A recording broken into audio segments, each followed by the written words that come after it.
I want to wrap up this discussion from week 3 about repetition, line, space, shape, and form. And the idea of time. Remember, time is not just that simple concept of, oh, this is how long something took, right? Line, as we saw in these Madan Indian houses, is kind of signified by the reed, right? That makes up that larger form, right? Or larger, thicker line that becomes the truss or the shape that is repeated. So in the Madan Indian, it's this. In the Eames house, it's this.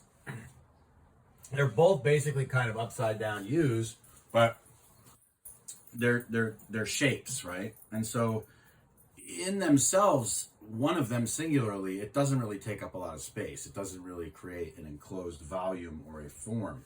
Now, just as music repeats something over and over again through time, or we count through time, if I keep making this shape over and over again in just a slightly different location, it can go on forever back into space, all right? Now, I'm saying back into space because we're here on a flat surface. The same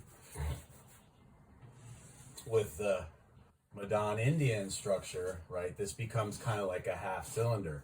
So it is then lashed, right? It's covered, and it is a form, all right? So think about time as a shape maybe getting moved through space, repeated through space, and how that can start to create the idea of form. Now, if they're really far apart, they're not going to really create the idea of form, or if they're not covered by a surface.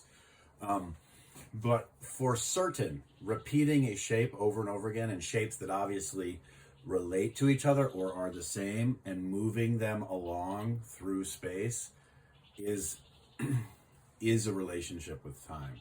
And it's what allows us to create form, all right? Whereas a shape all by itself is very static. There's no three-dimensional space that it's really kind of moving through or part of. So we'll have these little wrap-up discussions about previous discussions to make sure everybody is on the same page.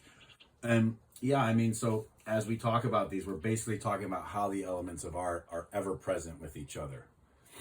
All right, good job.